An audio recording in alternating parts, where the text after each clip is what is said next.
There are people listening to this right now who look alive but feel dead inside. You laugh around people but cry when nobody is watching. You post pictures but hide your pain. You tell everyone you're okay but your soul is exhausted. And that is why the message of John 10 is so powerful and needed. Because Jesus looked at a world full of lost people and said, I am the good shepherd. Not a distant shepherd, not an occasional shepherd, but the good shepherd. The shepherd who stays, the shepherd who searches, the shepherd who never gives up. See, sheep have a tendency to wander.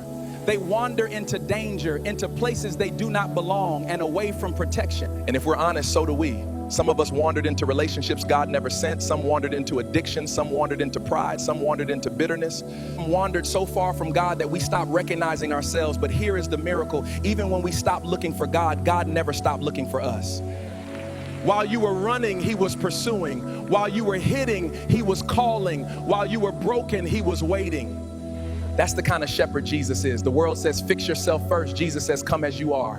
The world says you're too far gone. Jesus says, you're still mine. The world says your mistakes define you, but Jesus says, my grace is greater. And he says, my sheep hear my voice, not the voice of fear, but his.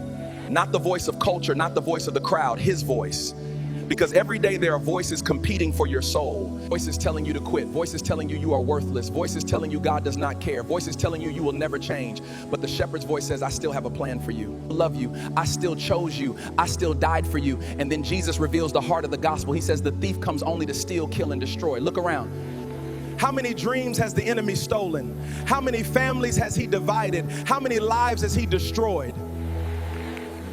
How many people are smiling publicly while dying privately? The thief takes, the shepherd gives. The thief destroys, the shepherd restores. The thief condemns, the shepherd forgives. Then Jesus says, I have come that they may have life and have it more abundantly. Not survival, life. Not existence, life. Not religion, life. Not chains, freedom. Not shame, grace. Not darkness, light. And then comes the moment that brings tears to my eyes. Jesus says the good shepherd lays down his life for the sheep. Think about that.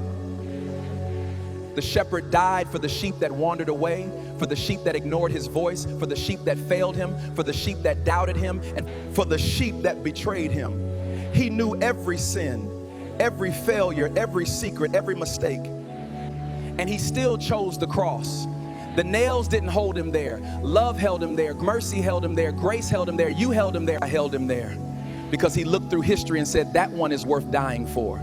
Today, somebody needs to hear this and know they are loved. You are not forgotten. You are not abandoned. You are not too broken. You are not too far gone. The shepherd is still calling your name. And if you can still hear his voice, there is still hope. Because the greatest testimony isn't that you found God. The greatest testimony is that when you were lost, God found you. While the world was counting your failures, Jesus was counting the nails. While others gave up on you, the shepherd kept searching.